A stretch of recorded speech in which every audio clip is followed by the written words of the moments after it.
So it's been about 2 minutes. I'm going to go ahead and get started. People will, I'm sure, roll in as we go. As always, please feel free to keep your questions coming through the chat window. And then towards the end, we'll make sure that we have some time to address those and kind of go through as many as we can in the time that we have. So today the talk is about designing a business. And it's a talk that I gave years ago. And it was really fun for me to do because so much has changed, even in the time that I gave it at Parsons. I would say it was 2006 or 7 or so, that I thought first I should just talk about how I've designed the last couple of years, so you can see design in action, and then I'll take you through some of the principles of what I mean by designing a business, and hopefully those two connection points between what I've done in the last decade and then the principles in a more academic format will start to sing together, and we'll give you the full picture of what I mean by designing a business. So again, my name is Mona. I'm the CEO and founder of Motivate Design and of UX Hires and of Insider Insight, which you'll hear all these things. I'm still a designer, I would say, but I'm just designing different things. My background is engineering and psychology, so it wasn't even called design when I graduated. And I started in the field of user experience, working for agencies, and then started my own agency in 2009. And the goal was to figure out how to best serve the clients that we had. And the angle was around servant leadership and being in service of the teams that we work with. At that time, there were a lot of agencies that, and there maybe still are, that had the perspective of we know better than you, right? So you hire an agency because they're experts in a field and they come in with a lot of credentials and a lot of power, and they kind of take over the brainstorming and design and research process for you. And I started to see a shift between that mentality and what my clients and potential clients seem to be asking for, which was more of a collaborative environment. So Motivate Design, even the name, started as a way to serve the clients that we had in a different capacity. Maybe that was an idea. Maybe it was because I was in a mode of serving. I was pregnant when I started Motivate, not intentionally, so that was fun. But it did teach me a lot about how to structure a company so that it didn't center around me. And a lot of that was lessons learned the hard way, which I'm sure I'll share. So we had Motivate Design as the agency. And then a year after I started Motivate Design, I started a spinoff called UX Hires. And that was because what we found is that as we helped in-house companies grow and as we talked to them about what they needed, sometimes they didn't need an agency at all. They just needed some talent. And so UX Hires started as a way to help organizations find talent. And our twist was that the people that we submit, it's a boutique agency, so not one of the large recruiting firms. And the idea is to have a set number of clients that we want to service really well and really work with the best talent. And so that's what we did. And that seemed like something that a lot of clients wanted and appreciated. So that business has been around since 2010 and is going to hit its 10-year anniversary next year. From there, actually, so while pregnant, while starting Motivate and UX Hires, I also wanted to teach. And so I was drawn to teaching at Parsons. I had been a guest judge in 2008 and really loved the students and felt like that energy would be really good for me as I created a new company. The students are creative, they're analytical, they ask a lot of questions, they don't accept status quo, and that was healthy for me. And I also just really love teaching, and you'll see this in a little bit. So I again found myself drawn to the opportunity to work at Parsons and teach there. I taught one class, very manageable. It was like Tuesday afternoons or something, so I would just take a half day off. And then slowly as Motivate grew, I ended up co-teaching so that I could stay involved but not have all the burden. And you'll hear why I'm bringing up these stories when we go through the principles, but note the words that I'm saying. There was a purpose there. I was feeling fulfilled. Yes, it took some time, but I time boxed it so that I could do that and also run Motivate and UX Hires. I know it sounds very crazy, but I promise there's some logic here. So off we go. We have a few kids. We run the companies. They're growing very quickly. And I ended up bringing in an amazing operations team, some of whom are still here today, to run the operations of Motivate and UX Hires. And that allowed me to do more quote unquote teaching. You know, one of the things that I noticed is that I love to convey experiences and knowledge to people like I'm doing right now. But this isn't that scalable. This requires time on my part, and sometimes I don't have time. And so that led to me working on a book.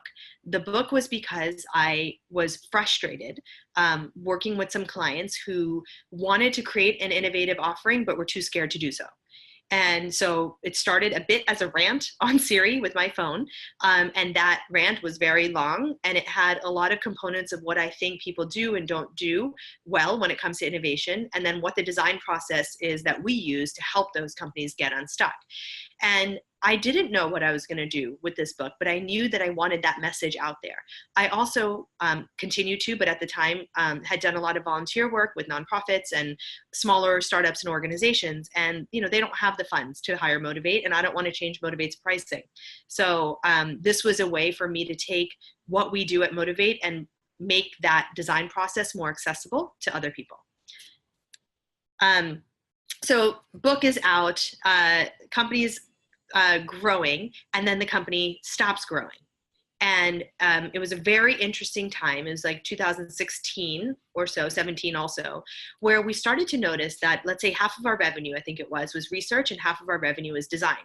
So companies would come to us, and these are fairly large companies like First Republic Bank or Equifax, Atsuka, and they wanted to do some research and to understand who their customers or patients or bankers were. And then they would ask us to design based on the findings from the research. And 2015, 16, 17, we noticed that revenue was drastically different. We had a lot of design revenue, but not so much research revenue. And so as we dug into why that was the case, because I needed to know, obviously it's hitting my top line, I had a conversation with clients, and they said it just takes too long. And it costs too much money. And most of the time I could guess at what people were going to tell me anyway in the research. So I just figured I'd skip it. This is also the time where everybody's talking about lean, everyone's talking about agile. And so people just assumed I'll just fail fast later. And that led to a thought process and a couple design thinking activities on ourselves. So we used Reframe on ourselves and said, how might we reframe research? How can we hit some of these goals that our clients have? 2 weeks, tell me something new, and keep me moving forward. Excite me, surprise me, bring me along for the journey. And those things were the foundation for Insider Insight, which is a new research method that runs more like a productized service than a service. So with Insider Insight, everything is set. It's a 2-week sprint. There's 10 conversations that we have. It's built on this practice of friends talking to friends versus interviewers talking to interviewees. We often talk about it like traditional research is like going to the zoo, and Insider Insights like going into the wild, where the zoo is predictable and pretty awesome because you see all the animals that you want to see.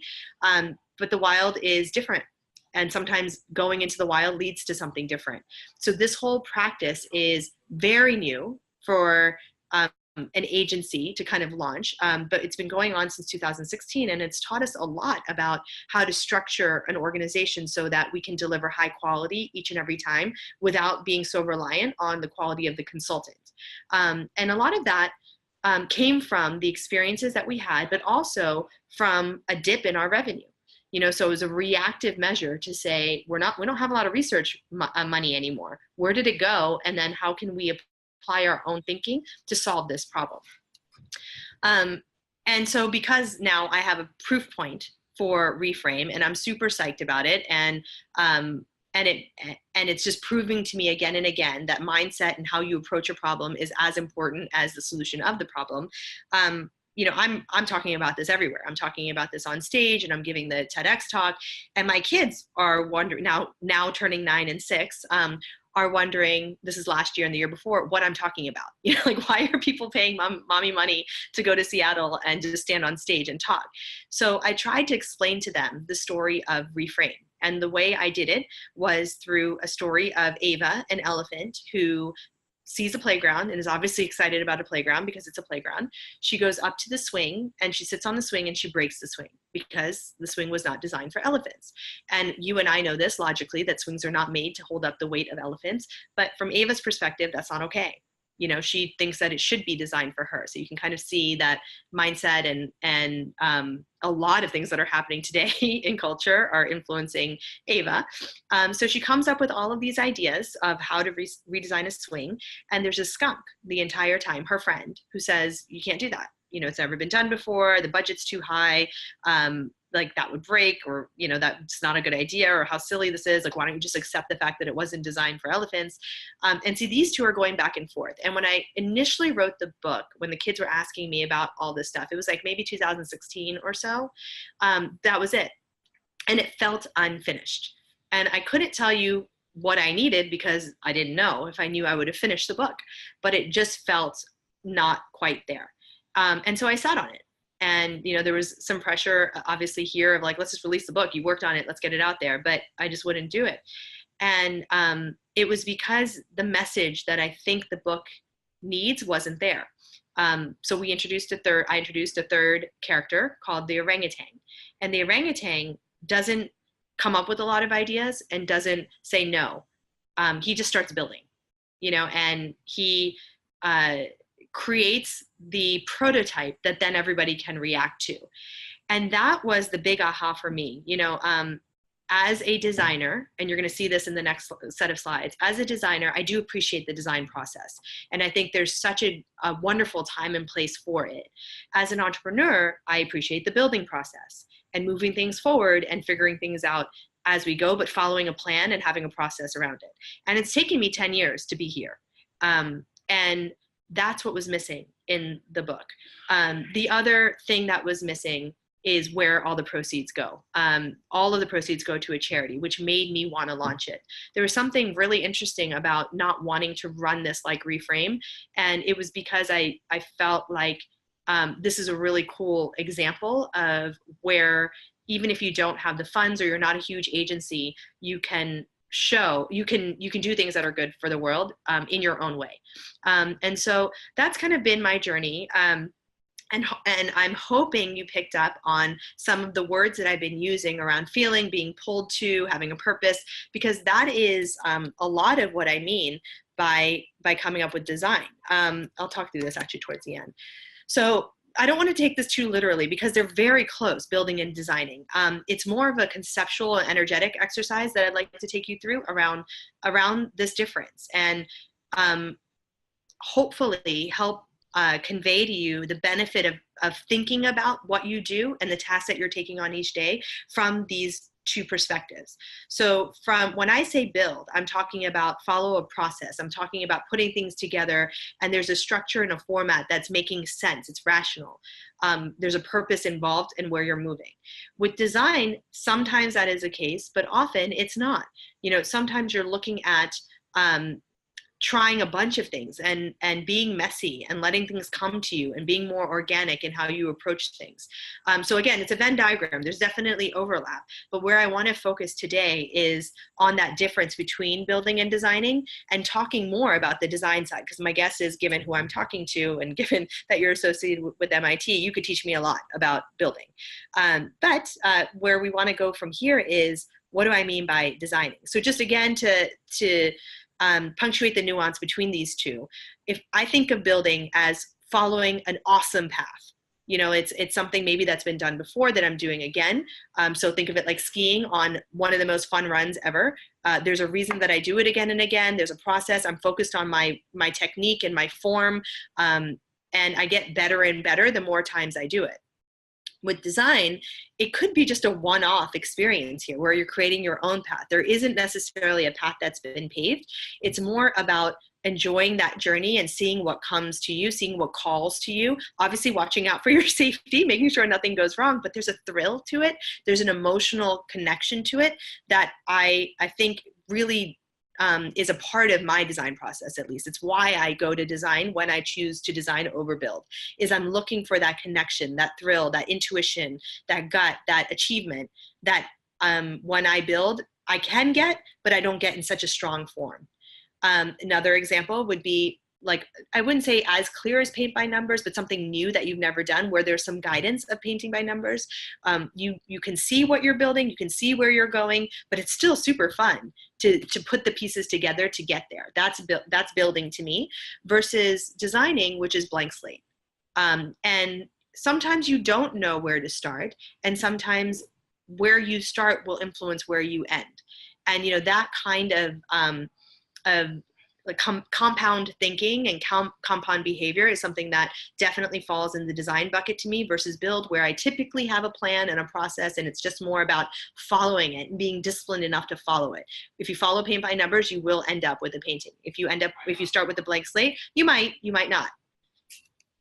And then the last example, just again to punctuate this, is rock climbing, where there are established rocks that have already been set, and then creating your own paths. And I think I've kind of explained that. So Venn diagram, like, don't split hairs, definitely. I know that there's an overlap between these two, but it's that spirit of designing that I want to talk about today.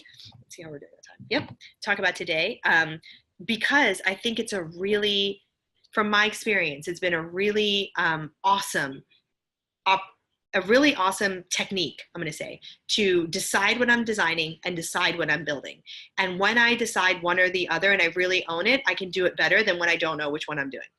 So what I mean by design, and kind of 3 overarching principles, and I'm going to get into 10 specifics. So the 3 are, I use words like dream, feel, imagine, and flow when I'm talking about coming from the place of design.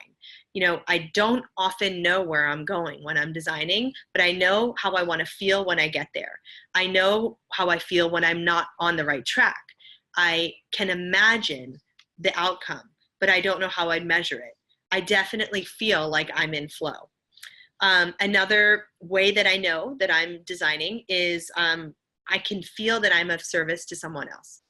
That the thing that I'm doing, of course you can build in service of someone else as well, which I have here, but when I'm designing, I can feel that I'm doing that. And then when I'm building or designing for yourself, I'm going to point this out actually at the very end, because I think it's even stronger within the 10 lessons. Okay, so no particular order. Number 1 is, when I'm designing, I do have a rough plan. That blank slate is there, but I have a general idea why I'm sitting down and what tool I'm going to use with this blank slate. It's not a strict plan. I have some room to pivot or decide that I want to do something differently. I have some room to iterate and change, and I'm not frustrated by that. I think this is an interesting thing that I've hit with my team here. When I'm designing and they're building, we don't get along. They're looking for concrete rules, and like, this is the process and we're gonna do it every single time. And I'm like, let's try this and see how it goes. And so I've tried, and I can do a much better job, but I've tried to be much clearer when things are very early on. So just yesterday, oh my God, this day's long. Just yesterday, I presented an idea, and 3 times I said, this is just the seed of an idea. I don't know if it's going to sprout, but I just want to set it up for you.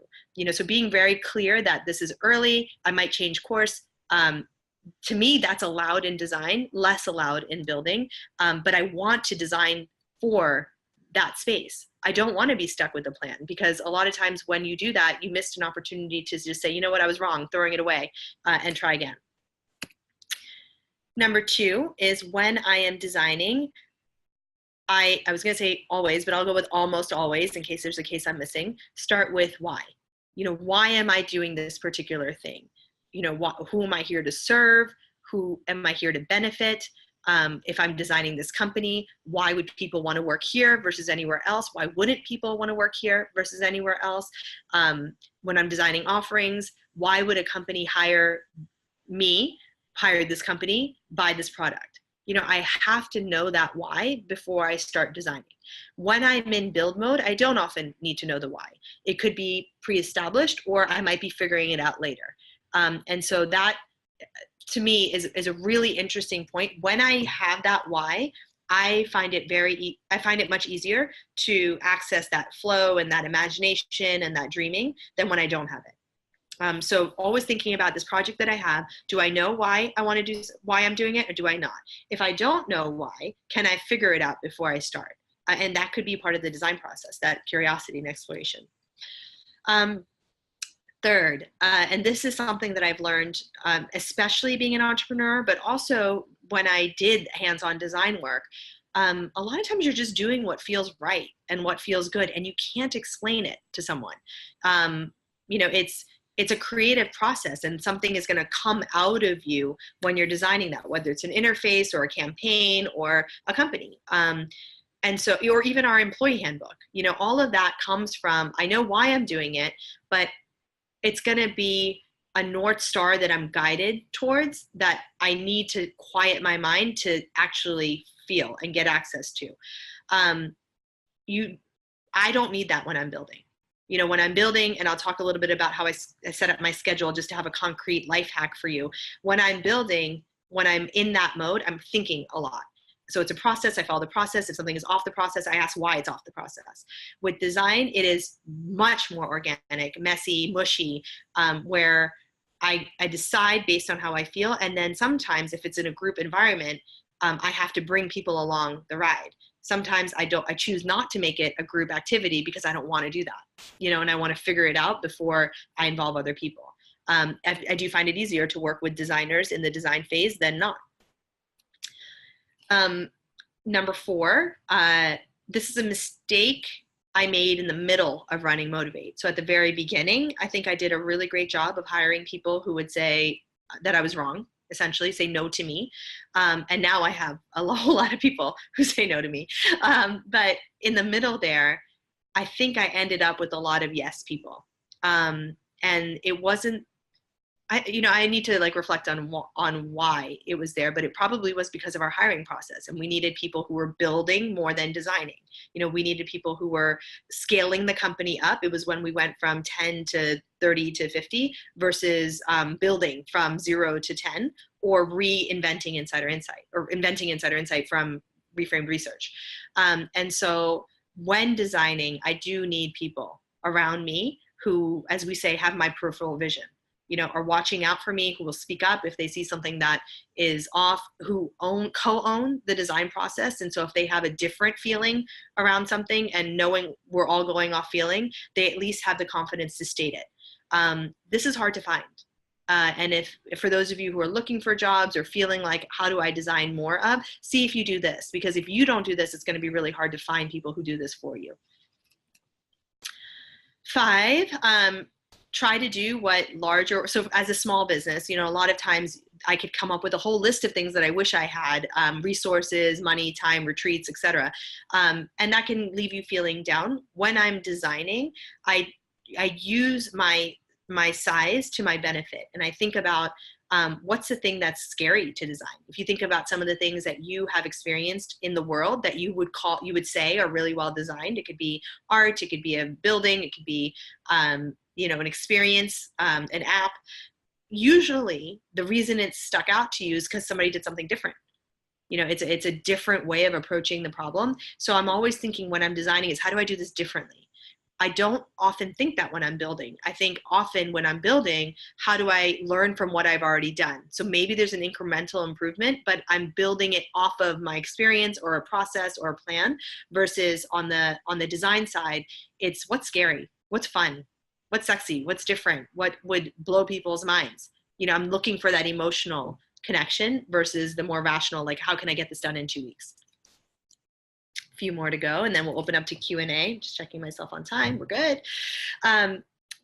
Prototype. Almost, I would say half the time people think I'm crazy here, maybe a little bit more, and I'm being a little bit too gracious. But I come in almost every day with new ideas, with new things that have come to me, while I'm working out in the morning, or, as I traveled, or especially when I travel. And I've learned that in order to bring people onto the ship, let's use this metaphor, I need to show them. When I used to come in and the group was smaller, I would come in kind of like a tornado with we should do X, Y, and Z. And it was fun for people, but it was also very draining for people to have to deal with somebody like that. And so now when I have an idea that I really want to do, I start prototyping it. I might create, for example, right now we're working on, simply, we're working on a podcast. And already we have 2 or 3 examples of what the podcast would sound like. We have a podcast pitch deck that we're taking to investors. Like, it's much more designed than what I had before, which was an idea. And so when I am designing, I have learned I can keep that broad craziness when it comes to the ideation, but move to prototype, create something that people can then give feedback on and say yes or no, or I get it. And what I have found is when I prototype, people get it more. You know, they're more willing to go, okay, she thought about it. She, you know, there's some things that I wouldn't do, or I can give her feedback on that I can see where she's going with it, versus here she comes again with her ideas, which I still do a little bit of, but can't kick out all our bad habits. For 7, I take listening very seriously. A lot of times people hear what they want to hear, but they don't actually listen to what people are trying to say. I think what makes a great designer is a person, obviously, who has empathy. And to have great empathy, you are a sponge and you're able to listen. You're able to tap into that fundamental need and desire that a person has, whether it's a client or a customer or a teacher or your child, and say, what is this person not saying to me that I need to listen for? You know, what are they not saying to my face? This is where I find insider insights so fascinating, and research in general so fascinating. But designers often start with this. You know, some will say, I have an idea, but that almost always comes from something they've felt or heard or been drawn to. And so constantly listening, paying attention to the things that are pulling you, that kind of creep up into your head and go, that doesn't seem to connect, or that seems like that there's an opportunity there to better serve a customer, or in our space, right? Or to fix this one thing so that it flows a little bit better. I'm listening all the time. And in fact, I'm super drained. Like, let's say this webinar, if I did 4 of these in a row, I would go home and be incredibly drained. Like, this is not where I get my energy. It's much more, you know, paying attention to things that are happening and then designing from there. When I build, I don't listen that much. You know, to be really honest, I am much more focused on, we need to get from A to Z. We have X number of weeks to get there. We have X number of dollars to get there. So let's break that up into digestible segments. We'll call those rocks. Then there's tasks to get to the rocks. Let's do that. And then let's make sure that we're tracking against it. So it's very project management focused, and it keeps me grounded, and it keeps me sane, and it keeps me moving things. And I know when I say I'm going to build something, I get it done by the time I'm going to get done. When I say I'm going to design something, I don't know when it's going to get done. I don't know when this podcast is going to get done, because I'm still designing. And when it feels right, I'll launch it, just like the kids book, just like Reframe, just like UX hires. Number 8, it kind of gets into that, I think it was number 3, which is let yourself be pulled towards things that are uncomfortable when you're designing. All of us have fears because we're all human. Some of those fears are really smart, like don't go near lions that are hungry. Some of those fears are trained or taught to us, and design can be a really effective therapy to actually tackle some of those. You know, so if you have a fear of being rejected, it's an interesting thing to try to come back when it comes to being a designer, because are you not presenting ideas because you think you'll be rejected? If you have a fear of the unknown, you know, are you only designing things that you know, or that you've done before, or that you can Google and see another example of? When I'm designing, I'm always thinking about pushing myself past the comfort zone. My stomach usually, my gut usually is like, oh my God, this is scary. I don't want to do this podcast. I'm freaking out about it, which is why I'm doing it. You know, some of the nonprofit stuff that we're doing that's really cutting edge, I don't know how we're going to make money. It freaks me out on how to do more of that. So I'm doing it. Obviously, don't do this all day. You'll drive yourself crazy, but do some of it. And think about, in the course of my week or in the course of my day, how might I design a little bit more designing into it, and pull myself towards being a little bit more uncomfortable. Really fascinating stuff that I'm sure I'll get some questions about. 9, there's this whole fail a lot, fail fast, fail often thing. I don't like failing. I think it sucks. So I'm going to call it iterate, where a lot of stuff that you do, you're just going to learn from. You know, it didn't land, and When I used to get all like cranky about it, it didn't help anything. So now I just don't think about it. I try a bunch of stuff. A lot of my ideas are not good. A lot of ideas are very good. So I don't really worry about the ones that are not good. I get it. I got it wrong. Cool. And I just move on. And I think that is, it's something I look for when I hire designers. I will never hire a designer who has too much ego. Never. I'm always looking for, and I'll say that actually not of designers, of anybody who works at Motivate, you have to have this mentality of like, I get things wrong. I don't really care. I'm going to keep trying though. It's very important here with the culture, but I think it's just very important for people to do all the other things that I mentioned about being uncomfortable and putting crazy ideas out there and so on. And the last one here is focusing on the details. Great design is often built in the details. It's the small things that show that you took some time and some care to get it and to really serve the person that you've designed it for. Sometimes the design disappears even as a result of just being so beautifully designed. And so that is something that I'm always thinking about is when I'm designing, where is there a small opportunity to do something with a big impact? When I'm building, less so. When I'm building, it's more about like, what is the least amount of work to get the biggest return, right? That's how I'm thinking. But in the design side, when I have that part of my brain working, it's much more, is there a moment where I can surprise someone or delight them or give them a connection with me or with Motivate or with Insider or with the book that is like precious. And that might not make us any money, but it's important for me to do because it reminds me of why I'm doing what I'm doing. And then the last bonus point here is I don't do things for money because I'm not motivated by money, but I will definitely make money on things that I do. And that's where hopefully you're starting to see the combination of design and build in my language for you, which is I do things because they feel good. They feel like I'm offering impact and contribution to the world. I don't just do that though. I've learned over the last 10 years when I do just that, I won't be around to do much more of that if I'm not watching my P&L. And so I build and I make sure that I'm building and I make sure that the processes and the structures that I'm creating are solid so that I can design more. And it kind of like turns into this really fun game in my life that looks like this. So as I said, I promised one concrete hack. You guys can switch this, turn this, but I would love for you to think about what is your week like and how do you structure your week? For me, I build Monday, Tuesday, Wednesday, and then I design Thursday, Friday. So Monday, Tuesday, Wednesday, my schedule is exactly packed.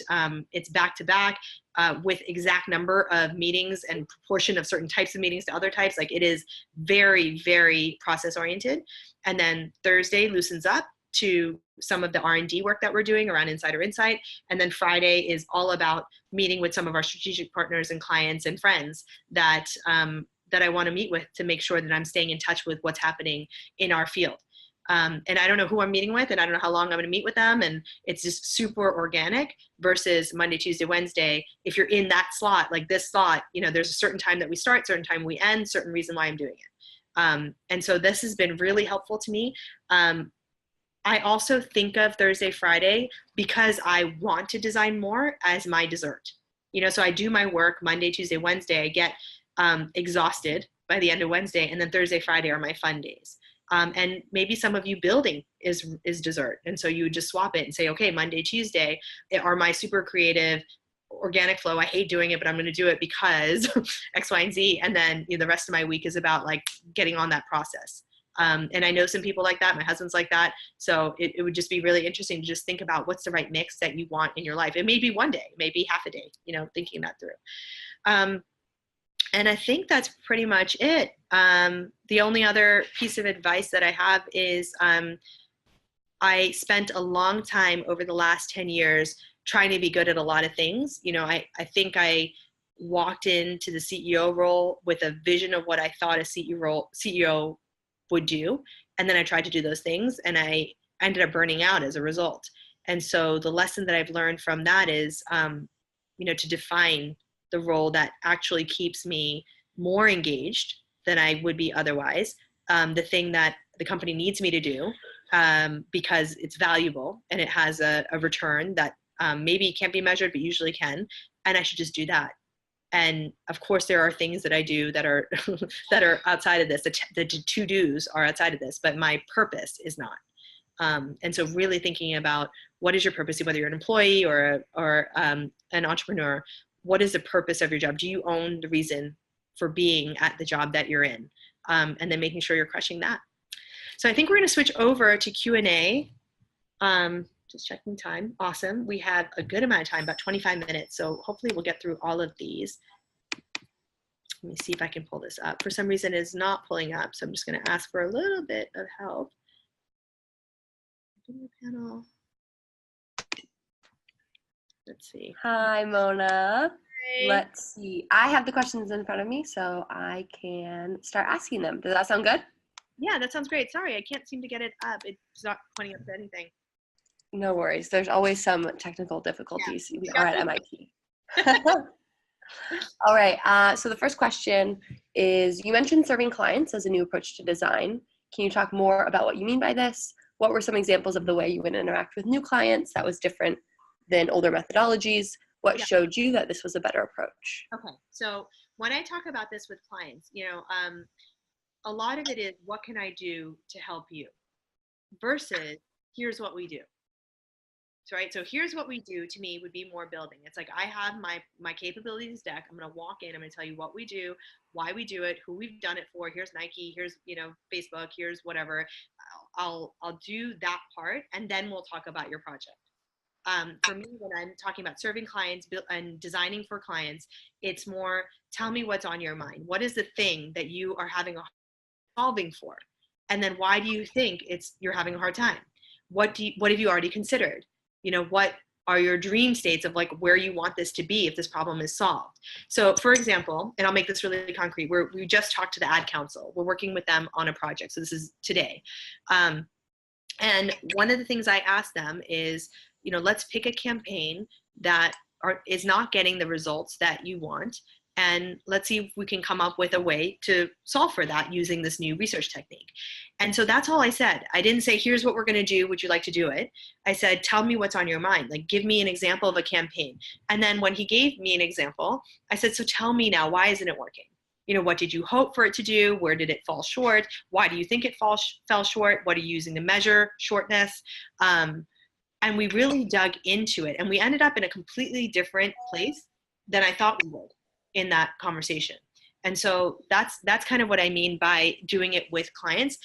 I would say, you didn't ask this, but I'll also throw this in, how I do it with employees. A lot of how we do performance reviews, we have a formal performance review process with our head of operations, but then we try to do it once a year. It's a tough love with me. And that meeting starts with, on a scale of 1 to 10, how would you like your feedback? 1 is really soft and more almost parent and guidance oriented, and 10 is super direct. And people, for a variety of reasons, have different ways that they want to get feedback. It could be their personality. It could be because they broke up with their partner in the morning. For a variety of reasons, that's going to be the case. And so we just give them room to have some agency in that process. And that's, again, what I mean by designing versus, fill out your survey, come in, and we have a conversation, which is more structured and built. Got it. That's great. Thank you. Another question. How did you acquire your first clients when starting your business?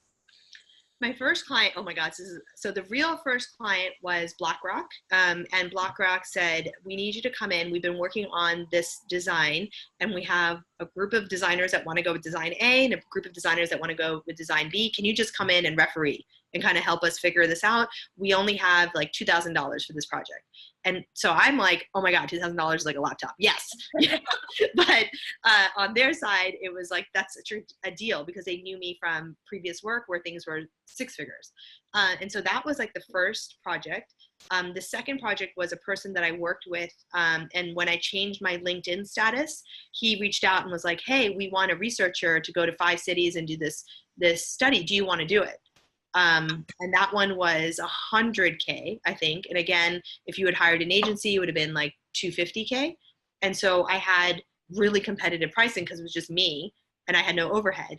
And that's how I got the first couple clients, just being very nimble and saying like, what's your budget? I'll do it in your budget. Yeah. Okay, that's great. Another question. What is the best way for non-designers to work with designers and startups? What should non-designers know about the design process? So I hope so you should know the design process, I think, whether you're a designer or non-designer, if you're talking about design thinking. If you're talking about how to get creative ideas flowing in a group and within yourself, I think it behooves everybody on a team to have experience with design thinking. And that's where a lot of our clients have brought us in to train the entire organization on design thinking. If you're talking about the exact, like actually designing something, that is a skill. And so if you have it, amazing. But if you don't, really what you want to do is work with someone who does have it and give them space. When I did hands-on design, and even now as I am CEO and I have an awesome president, the people who work with designers, the best thing that they can do is clear the road so that we can do our thing. It is scary and uncomfortable, and if we're doing our job really well, we're offering ideas that no one has thought of before and should make you feel uncomfortable. To do that, we need some space. And so if you're a quote non-designer that will never be a quote designer in the skills set, then that's what I mean. Also, why I wrote the kids book is because I think everybody has a little bit of this in them. The idea of like, what if we create a swing that has a timer on it can come from anybody. The execution can come from a designer or engineer. Got it. Thank you. Let's see. In the slide about structural design, what was your approach to developing new lines of business? How did you know what was the right opportunity to pursue? And were there other businesses you tried to pursue that didn't work out as well? If so, what did you learn from them? Yes. If you need me to repeat it, let me know. No. Yeah, it's long, but I think I got it. So, Motivate Design, the agency, was like the mother, right? That's the first one that I started. That still has the highest revenue. That still is the central point for everything. We kind of think of it as Motivate as umbrella, and then Motivate Design is the agency. UX Hires was the next one, and it was what made me build it is because a client started to express frustration with recruiting firms, and I was like, I could solve this. Like, I know 8,000 UX people. We can make this happen. And so I saw a need, and I saw a fairly quick way for us to service the need. And so I put those together, and I said, now we can do that. Let's get that going. And then let me think about, is this something I want to do? And if I were to do it, what's my signature of doing it well? And that's when the design process came in.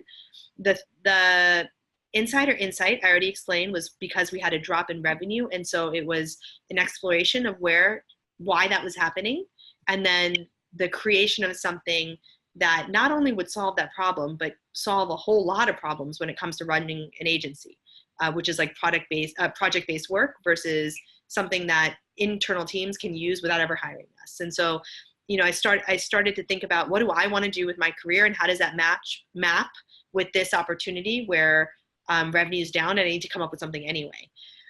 So those are the three, and why. There's one that I would say hasn't gone well yet, but literally last week, I think we have the idea of how to do it.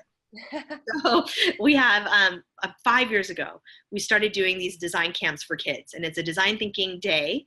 We do it for Take Your Kid to Work Day, and we just actually did it last week. So that was our 5th year. The first year that we came up with it, we were doing it kind of because one of our clients was like, hey, instead of bringing my kid to my work, which sucks, why can't we bring them to your work? And so this was our biggest client. So like, sure, why not? And so, we had roughly around 10 or 15 kids each year come in, and we take them through the design thinking process. And it's my favorite day.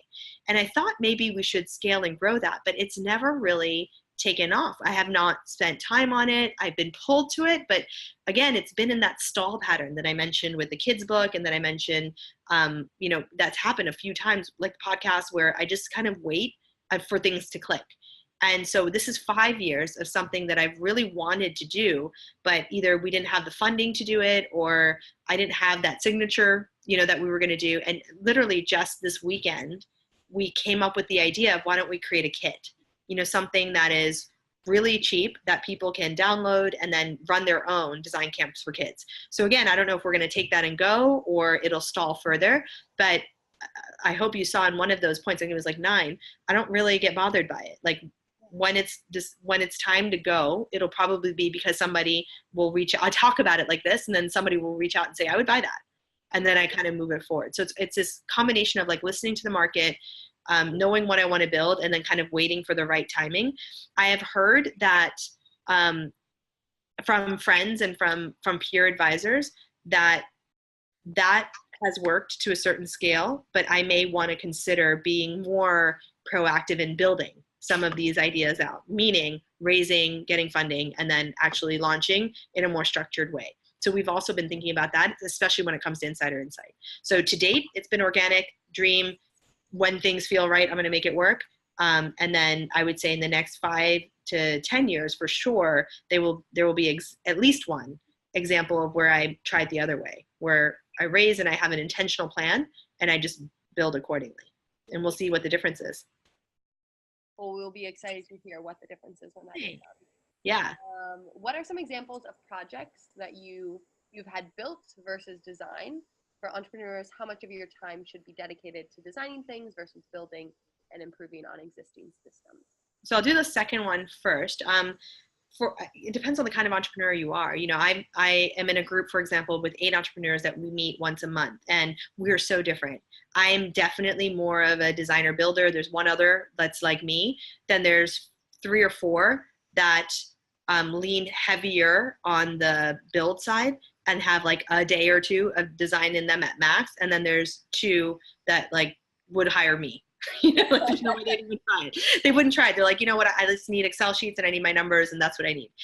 So a lot of it is like, what's your temperament for this? Like if you're already drawn to this and you're in this webinar, my guess is at least a day, you know, and then kind of trying that on and seeing the results that you get from that. You know, does that feel like a beneficial day for you, or does it feel like a waste and you could have used that to do other things? And so unfortunately or fortunately, the answer is like try a day on and see how you feel. And I don't think people who wouldn't resonate with this concept would even be on this webinar, you know, so at least a day. And, you know, my dream would be 4 for me. So I would say no more than 4, because you need that one day of like, let's just get shit done. You know? This is all wonderful, but like, let's make sure that, you know, we have traction and that all our numbers are being hit and all that. So like at least a day for that. And then the first question, kinds of projects that we've worked on. So I'll do design first, and then I'll do research, because I think there's a component there. So with the design side, one of our projects that mixes research and design is about how to best communicate a new drug to doctors so that doctors can explain the pros and cons of taking this drug versus another drug, it's a pain drug, in the best way. So it's usually these complicated questions. Another one in the pharma space is there's a pill with a sensor in it that people take, and then it transmits to your doctor, to your caregivers, to let them know you took the pill. The pill is for schizophrenic and bipolar patients. So it's very important for them to take the pill, and sometimes they don't want to. So what's this overall experience? So these are design projects for us where it's very big. There's going to be a lot of trial and error, a lot of understanding and going in one direction, and the client and us having a conversation about, is that the right direction? Very big, very complex, but super fun. A build project, which we don't do a ton of, but we do have some, is we have an app and the app is not working on these 4 pages. Can you design an alternative to these pages that would increase conversion, right? And like that's something that many of our designers could do in their so there's not so much imagination. There's not so much excitement. It's like, yeah, you just don't do these 8 things that you're doing and you'll be fine, you know? And so it's like quicker and easier. We have expertise. We have a whole bench of best practices that we use, that we draw from to make that happen. We might do research, but we kind of already see the problem. So do we really need research? We could fix that and then move forward and maybe do research to validate. But it's, there's more confidence in that kind of project versus the first one or the second one, or, you know, how might we tackle something like gun control. These are all design projects with designers on them, design strategists on them, and we have no idea where we're going to end up. 0.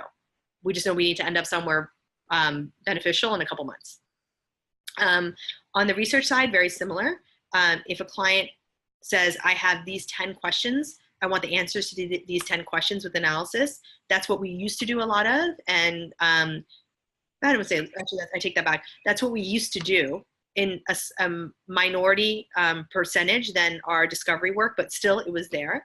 I would say right now, 80% of our work is in the discovery phase, which is more designy. You know, like we don't know what we're going to find. Can you go out? And yesterday's call was, can you go out and talk to people who are 75 plus who planned to retire before they were 75 and now are like, oh crap, what do I do? And go find out what they need. So I don't know what they're going to say. I'm super excited about it, but I have no idea what we're going to find and what we're going to build from there. Versus talk to 10 people, 55 to 75, ask them these 10 questions, and then let's do an analysis and figure out, are we right or wrong about our hypotheses? Got it. Great. So what is, another question, what is your favorite thing that you've ever designed? Inside or inside, I would say. I am so proud of it for a couple of reasons. One is because, I wrote this book called Reframe. I talk a lot about mindset. And then when your revenue drops by half, like, can you still access that mindset? So I took it as a test for me to eat my own words, and really show up and come up with something amazing, even though it felt like there was all this pressure of boulders and rocks on my chest to like figure it out quickly. I'm really proud that I stuck to my guns. Like I said, it was going to be 2 weeks, and all the researchers were like, nope, nope, no. Some of the researchers were like, you're crazy, and this whole idea is crazy. So I had to turn over my entire team and hire new people that got it and wanted to do it. And that was scary and tough and not fun. But I believed in the idea so much that I knew that's what we had to do. And then the outputs from this thing, like, even I was bored with research. And I knew when our clients told us, like, well, if we do a focus group, I can kind of predict what people are going to say. I'm like, yeah, me too. And so the fact that we came up with something that really pushes our clients to their edge and gets them to go, wow, I didn't think of it that way. That's a new perspective that I didn't have. Like, that's my goal in life, is to keep giving people new perspectives that they didn't have. That's like my purpose statement.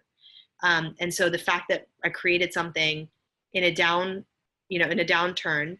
that hit that, like, I'm super jazzed about it. And I love the team that we work with on it. I love the clients that we work with on it. And it can be frustrating because some of our clients are very used to like traditional agency interactions, and I'm trying to do something very different, but I can see us chipping away at that as well and really helping them like think about customer research differently. Yeah, well, that's great. That it's amazing that you've you've designed something that you can say this, like, I'm so proud of this, and yeah, this is why. It was really funny because like we would do these workshops at the beginning of like what you know and what you don't know, and people are so scared to put stuff in that what you don't know category. They're just like, well, we know all these things.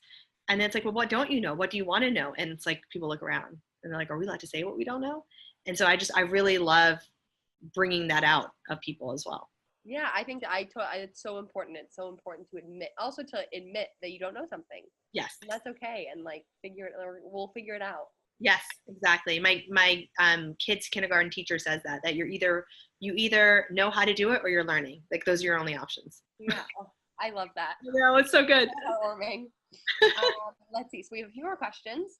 So when hiring your creative team, what were key attributes or characteristics you looked for? And how much of an emphasis was placed on hard versus soft skills? So, I have the luxury of having a team that has a more structured interview protocol that addresses the hard skills. So by the time I'm looking at them, it's almost all soft skills. It's whether, and really what I'm looking for is, do they map to our core values? One of our core values, for example, is owning your reason for being here. So a more traditional employee mindset won't work here. Meaning, like, I expect you guys to make the big decisions and I'm here to just get paid. Never works here.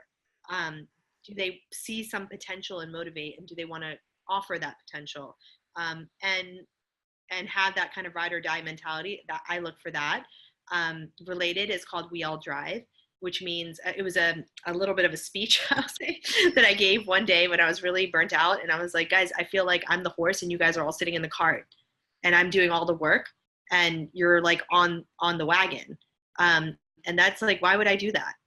I don't want to be a horse. Like, here are the keys. I'll make a road. You drive on the road. And you have your own reason for being here, have your own car, and do that well. And so I'm looking a lot for those leadership qualities, that passion, that desire to like craft and design your own career. And it's not easy. And when times get tighter, it's also not easy because all of us, myself included, could get a job, right? But this company is a little bit more than that. It's smaller. And so you have to not only do your job, but constantly be keeping that peripheral vision out of like, how do I make sure the boat stays on? I do think we have a really special place to work, but it's not that special if only I'm doing that. I sent this to the president about 2 weeks ago, Peter. It's a like little thing I saw on Instagram, which is like, my dream is for somebody to walk into this office and not know who the boss is. And so I'm always like thinking like that. Yeah, absolutely. Okay, so we just have a few more, and I know we're getting close on time, so we'll just ask just a few more. Let's see. So for your Thursday and Friday, how do you still have energy to do more creative tasks? I'm To like creative psyched. tasks. What? Sorry. I'm psyched about Thursday, Friday. Like, when is Wednesday over? So I can get to Thursday, Friday. I like that's why I was saying, like, structure it the way where like I never have a hump day. I have like the end of my more structured week on Wednesday, and then Thursday's brainstorming, R&Ding, cracking codes and coming up with stuff, and then Friday's meeting with cool people. So like I'm excited about those 2 days. It's the Monday that I'm like, oh my God, I need 2 coffees and I'm gonna be fine. I eat chocolate on Monday to get through it. Like those things I like have a harder time with, but the Thursday, Friday is like, I got this. Yeah, okay. So you're psyched and energized for those 2 days. Very. Okay, got it. And then we'll just ask one more question. What type of ideation tools or exercises do you use? What are your thoughts on design thinking, and how do you use these tools with your clients? Yeah, so our entire process is in Reframe. The way I work in general, like as you saw today, if I know something, I give you 100% of what I know. I don't hold things back or try to sell or do anything. So Reframe has our 8-step design thinking process, and basically it goes like this. I think the main problem that we have when we work with clients is that they don't know the problem. So there's a good amount of time understanding the problem. I think empathy exercises are interesting, but don't take you far enough. So we have some empathy exercises that I think take you further. Asking what if, as many what ifs as you possibly can, including some that are scary or that you normally wouldn't think of. So the whole practice of how to do that is in there. And then when you have that large set of ideas, systematically going through them and figuring out which ones meet the criteria of serving the business, serving the customer, and being something that you're excited about doing. And then how do they plot on this how wow matrix is what we call it, where it's easy to hard to implement and like kind of cool to, oh my God, amazing. Where do they plot? And then usually working with clients to say, okay, let's pick the easiest things that are really high on that wow list, and let's start prototyping those, get those out there and get some feedback. And so that's what we do in our process. And we follow it kind of to a T. I mean, there's no real reason for us not to. We have some changes that we've made when we do it for kids or when we do it for a B2B app. But other than that, like that kind of convergent thinking is awesome. What I think about it is I am always surprised at the fact that we crack an answer every time. Like I haven't yet. And I've done everything from bullying and gun control to like apps and, getting more people to click on something. Like we've had a really big range and probably have done close to 100 at least workshops. And each time there is that I never thought of it that way. And I think that's what design thinking promises at the very least. And then obviously at best case, it's a solution that changes your numbers in a positive way. Well, that's so awesome. Yeah. Okay.